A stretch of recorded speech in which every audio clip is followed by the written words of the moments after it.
Hello મિત્રો, ઘરના રસોડામાં તમારું સ્વાગત છે. મિત્રો, આ છે લૂણી. આ લૂણી એક પ્રકારનું ઘાસ છે. આપણે તેને ઘાસ સમજીને ફેંકી ન દેતા, આપણે તેનો આજે ઉપયોગ કરીશું. આ લૂણી ખાવાથી આપણા શરીરમાં ઘણા બધા ફાયદા થાય છે અને આપણે વિટામિન પણ તેમાંથી મળી રહે છે. તો આજે આપણે લૂણીની ભાજીની રેસીપી લઈને આવ્યા છે. એકદમ મસ્ત ખાટી મીઠી આજે આપણે લૂણીની ભાજી બનાવીશું. પહેલાં આપણે લૂણીને પાતળા વડે આપણે એક એક કરીને આપણે બધી એકઠી કરીશું. પછી તેને આપણે એક ડીશમાં લઈ લેશું. પછી તેને આપણે એક તગારામાં નાખીને ચોખ્ખા પાણીમાં આપણે 2 વખત તેને ધોઈ નાખીશું. મિત્રો, આપણી આ ભાજી એકદમ ઓર્ગેનિક હોય છે. એમાં કોઈ જાતની દવા છાંટેલી ન હોય, તેથી આપણા શરીરમાં પણ નુકસાન કરતી નથી. તો આવી રીતે આપણે સરસ 2 પાણીથી આપણે ધોઈને આપણે એક ડીશમાં નિતારીને લઈ લેશું. પછી આપણે એક કપડામાં કોરી કરીને પછી એક પાંદડું આપણે વીણી લેશું. આપણે દાળખી લેવાની નથી. આપણે એક પાંદડું કરીને આપણે એક પછી એક આપણે એક ડીશમાં વીણી લેશું. તો આપણી વીણીને રેડી થઈ ગઈ છે આપણી આ ભાજી. પછી આપણે એક તવલીમાં 2 પાવડા તેલ ગરમ મૂકીશું. 1 ચમચી તેમાં આપણે રાઈ નાખીશું.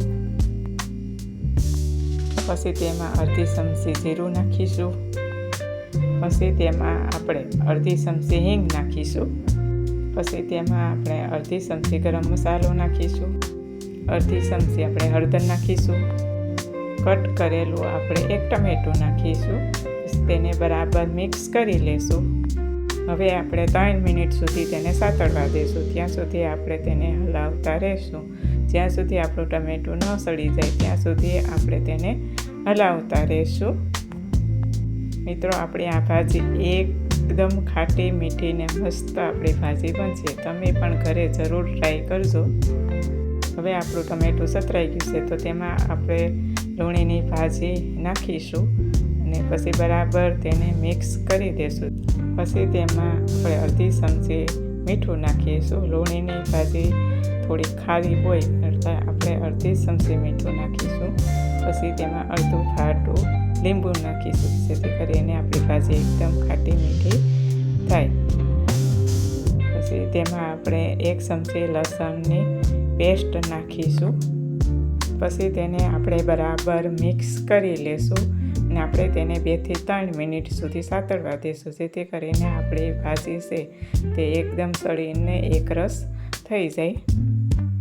તમે જોઈ શકો છો કે આપણી ભાજી સળી ગઈ છે. તો તેમાં આપણે 1 ચમચી લાલ મરચું પાવડર નાખીશું.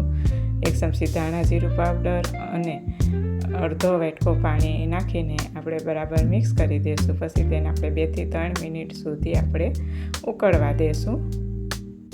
પછી આપણે ગળપણ માટે આપણે 5 ચમચી આપણે ખાંડ નાખીશું.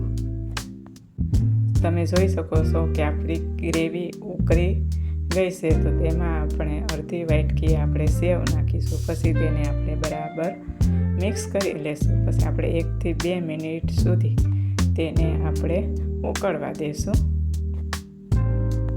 તમે જોઈ શકો છો કે ઉકળીને આપણે એકદમ સરસ શાક રેડી થઈ ગયું છે. તો આપણે ગેસ બંધ કરીશું અને આપણી કેટલી મસ્ત આપણી ભાજી બની ગઈ છે. તો તેને આપણે એક બાઉલમાં કાઢી લેશું. તો મિત્રો, તમે ઘરે આ જરૂર ટ્રાય કરજો. એકદમ મસ્ત આપણી ભાજી બનશે અને કોમેન્ટ બોક્સમાં જરૂર જણાવજો કે તમને કેવી લાગી આ ભાજી. તો સારી લાગી હોય તો લાઈક કરજો, સબસ્ક્રાઈબ કરજો અને વધુમાં વધુ શેર કરજો. તો ફરીથી મળીશું નવી રેસીપી સાથે નવા વિડીયોમાં. અમારો વિડીયો અંત સુધી જોવા તમારો બદલ આભાર.